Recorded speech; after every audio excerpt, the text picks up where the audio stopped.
Okay, good evening. Welcome to the East Lyme Planning Commission,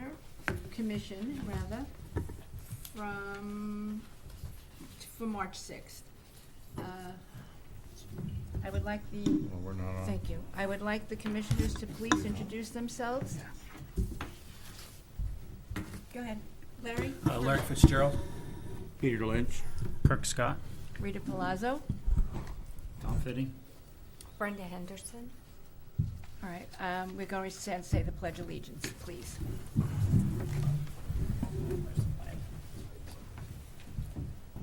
I pledge allegiance to the flag of the United States of America and to the republic for which it stands, one nation, under God, indivisible, with liberty and justice for all.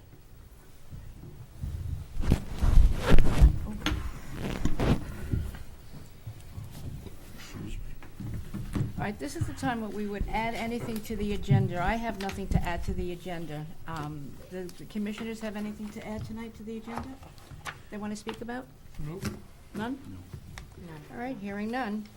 Public delegations. Public delegation is a time set aside for the public to address the commission on subject matters not on the agenda. During delegations, the members of the commission will not directly answer questions and/or make comments.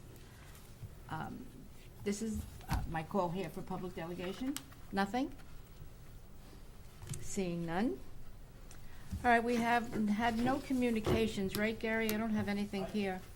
You do. Yes, you do. Yeah, I know. Email, so I'll just quickly, this is from Amanda Kennedy from the Southeastern Connecticut Council of Governments. She has invited you on March 15th.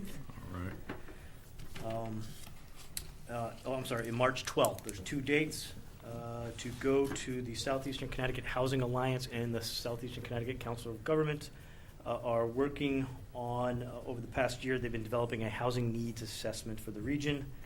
They're going to provide some insights into that, and those are 2 dates that you're invited to attend. Now, although you may not go, I will go, and I'll be more than happy to report back to the agency. Is it necessary for any one of the board members to attend with you? It's not necessary, but you've been invited. I can't go, but if you could report back, or Certainly. I'd appreciate it, because I'm interested. Thank you. Thank you. What time is that going to be on the 12th? It's I like, believe that the 12th is during the day, and I believe the 15th is during the evening. I think it's like 5 to 6 or 6 to 7 or something like that in At Norwich. Connecticut College? Oh, when No, is the that March 12th is at Connecticut College Oh, okay, during the day then. during the day. I have I jury believe, or duty. one's at night. I'd have to, I have the email, I can forward it to you. I think you did, Gary. Did I? I remember seeing something. I don't know yeah, if I it was. Yeah, I may have, yeah, yep. but there is a link I can provide you, and it has all the details as to the times and dates. Okay, good, thank you. Is that it, Mr. Gaishel? Okay. Zoning representatives that I went to the meeting, and it was my turn.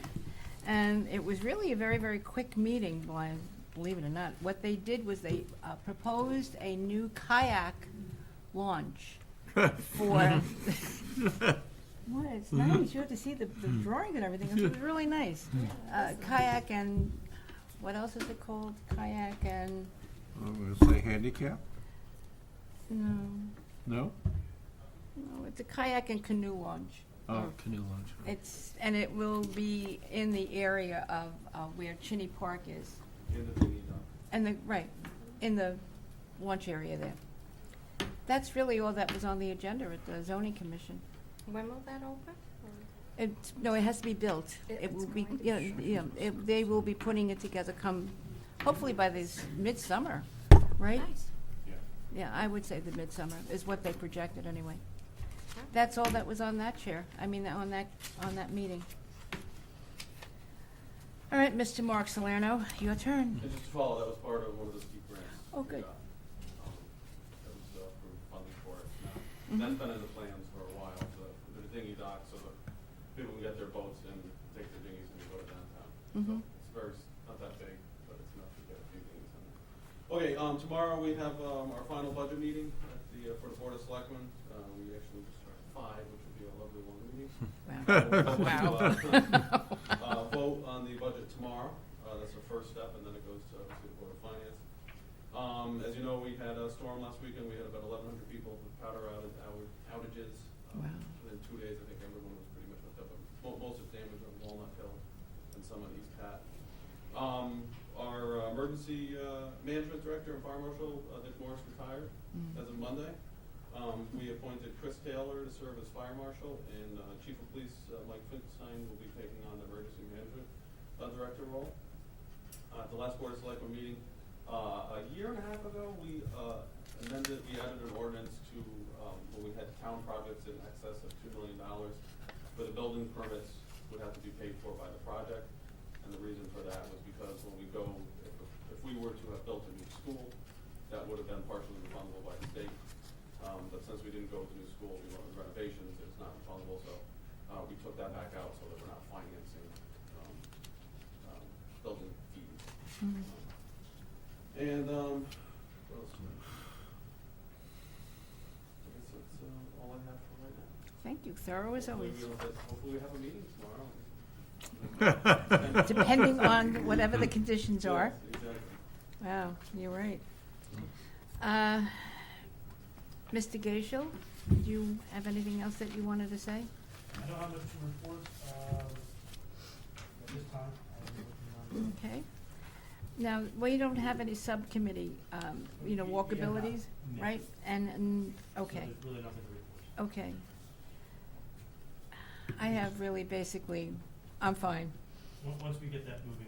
Yes, okay. The next thing, I'm going to ask, as far as the minutes of January 9th, the regular meeting, if there's any corrections or whatever it is, a lot of us have not had the opportunity to read them all. So if we can push that over to the next meeting for next month, would that be okay with you? Okay, then that would be, is that all right with everyone else? Members? Yes. Okay, thank you.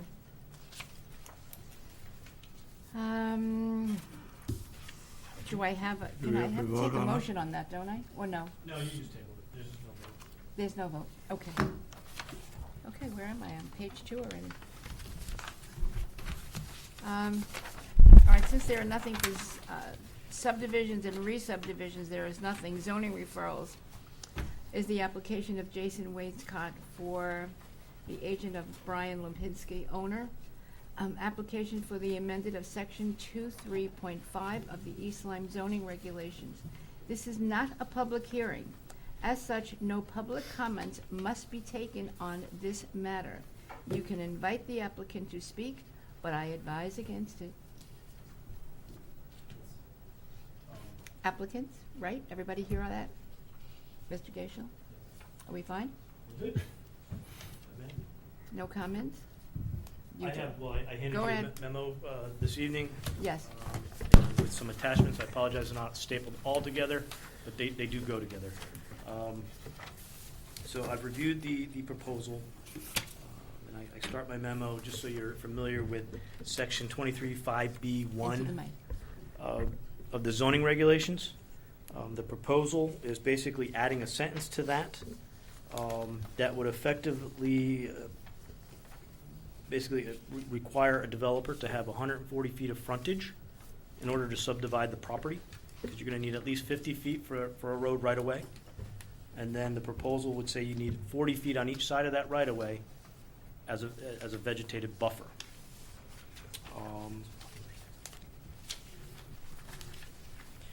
So the existing regulations that the planning commission, that are already in place, and they are verbatim in the zoning regulations as it is in the subdivision regulations.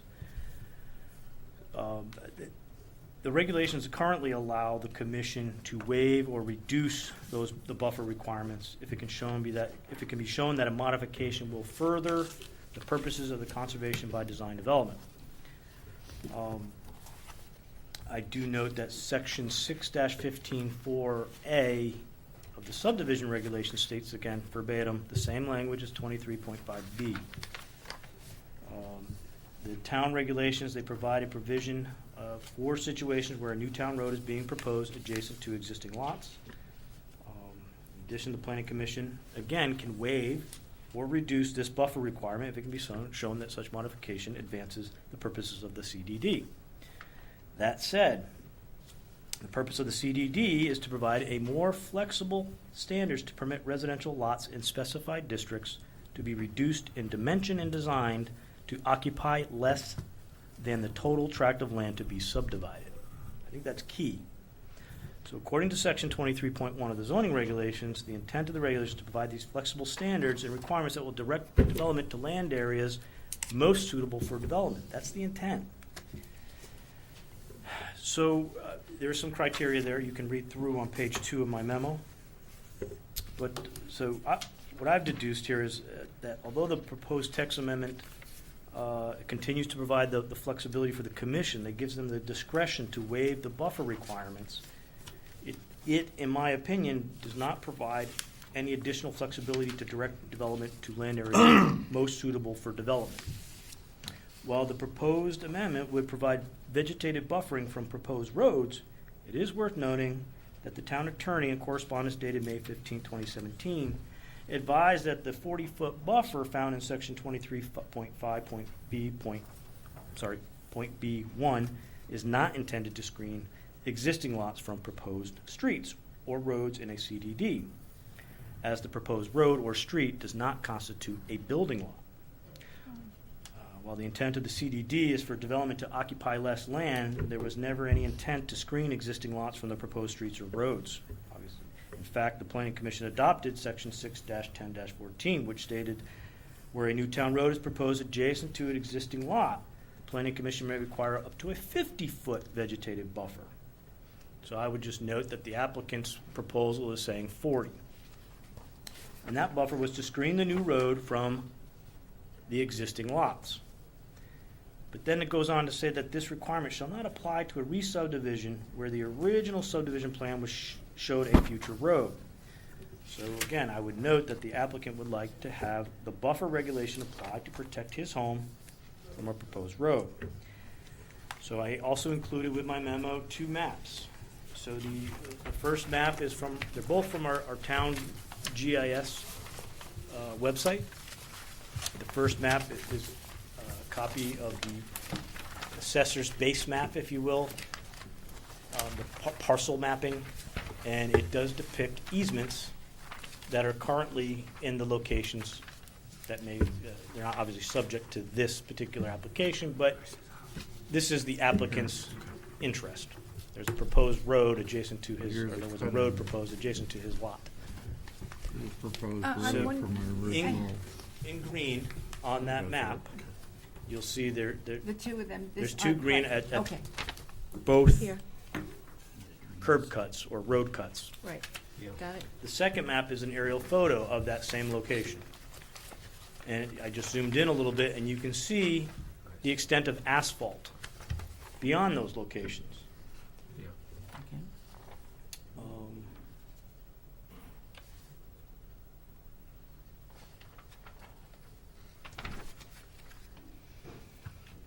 So, I mean, in this particular case, it's my opinion that section 6-10-14 of the subdivision regulations would apply.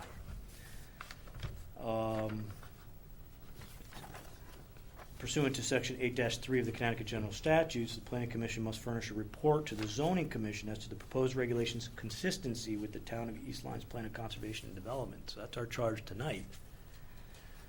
So looking at the POCD, so while I find that the proposed amendment may not necessarily advance or further the intent of the conservation design development,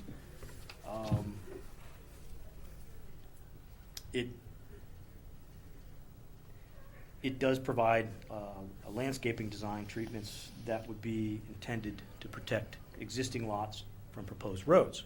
So while it does that, again, I would say that the regulation does not further a high performance standard with regard to open space preservation, view corridor protection, environmental protection, sustainability. That would be consistent with the POCD.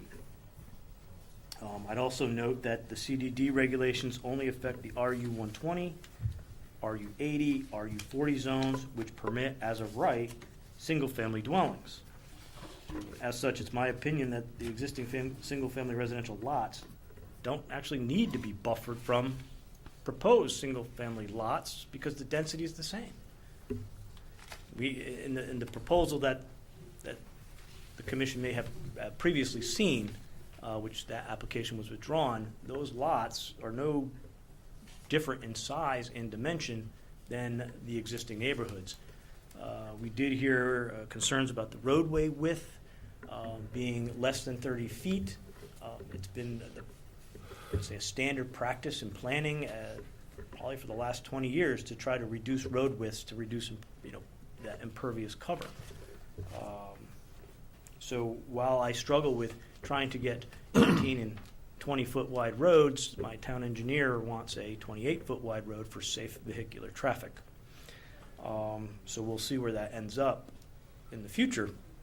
But that's really all I have in regards to this application.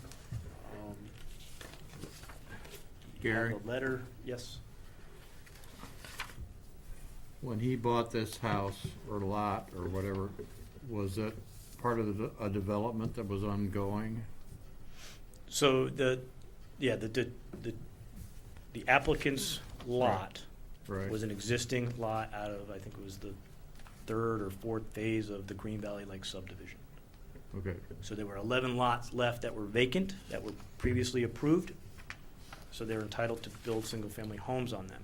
The remaining land, at some point, the developer was going to come in and propose additional lots. so that cutaway to the left of his, or to the right of, if standing on the street looking, was there when he bought it? Yes. Okay.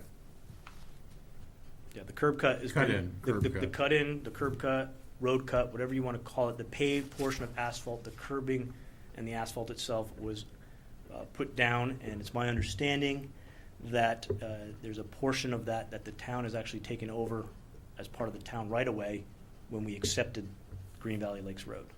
Good.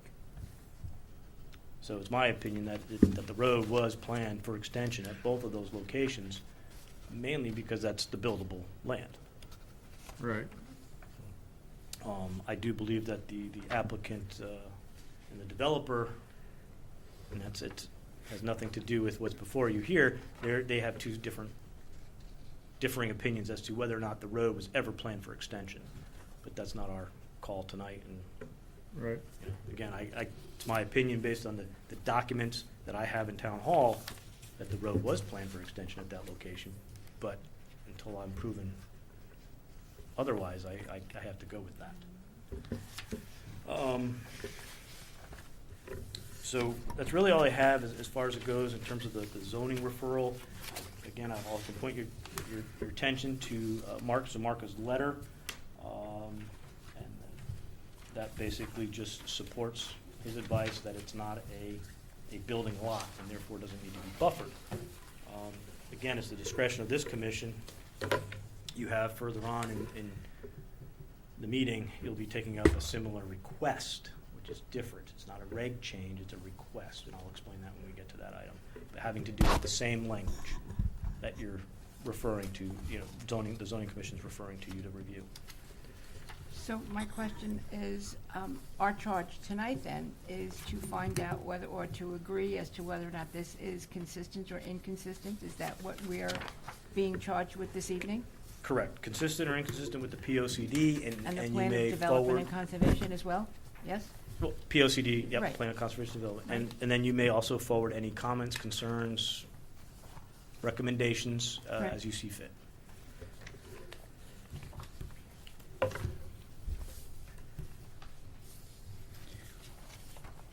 Now, since this is,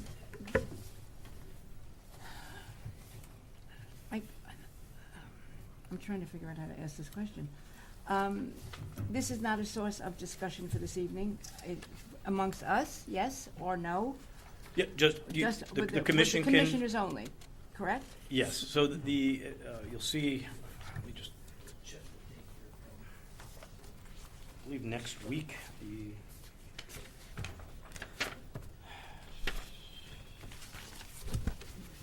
Do we have to send this on to zoning ASAP? I believe it goes to, the public hearing is scheduled for March 15th, 2018. So that would be their next meeting. We Right. don't meet again until April. So we'd be looking for a motion or decision tonight. A decision as to whether or not it's consistent. Consistent or inconsistent, Inconsistent, okay. Where is the before and after text of what they're proposing? Page 1 of my memo has the existing regulations, Okay. and then the proposed text is in the packet. Yeah. It just comes right before new business.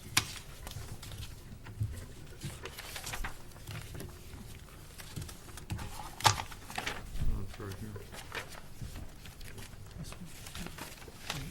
Come on.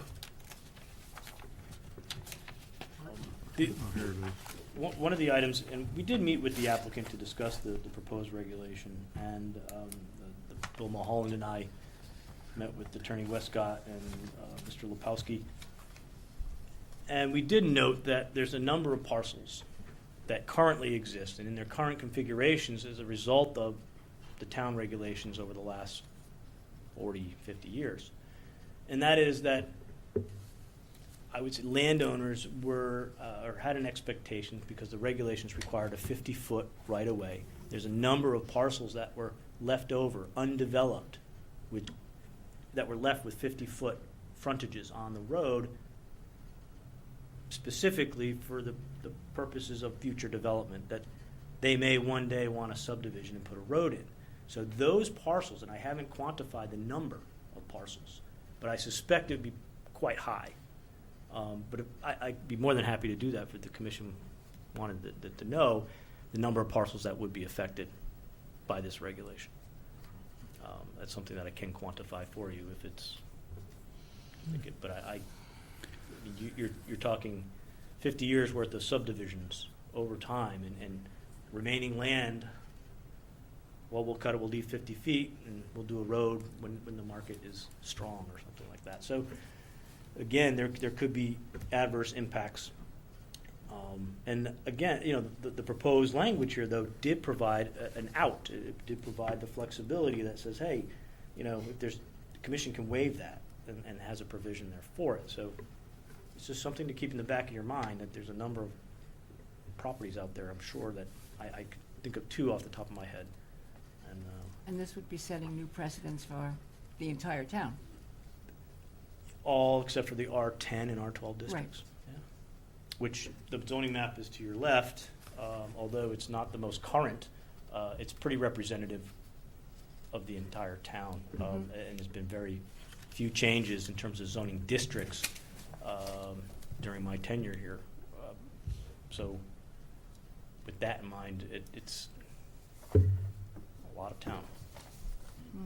So the regulations are far-reaching. And again, our regulations in the subdivision, if you're subdividing 10 acres or more, or 4 or more lots, they force you down the Conservation Development Design Road and having to comply with these regulations. So unless a developer can really demonstrate why they should be entitled to just a standard subdivision with 10% open space, which I think might be kind of hard to do, with the exception of the 1 and 2 lot subdivisions.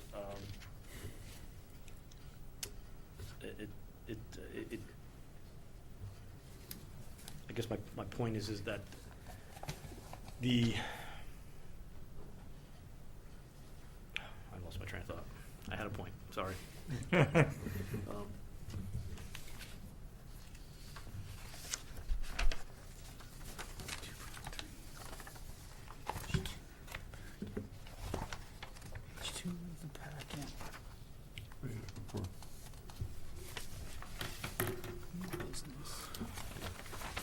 So here's the application right here. Gary. This is the application here, right? Yes. The existing regulation is right here. And where did you say was the newly worded one? Yeah, Goes on the last one. On the bottom. The next page. Right after the Did I turn it application. on? Okay, so the new one would be right. You have the application, you have the letter from West. Letter. And then these are the new, On the back of that letter should have been, you might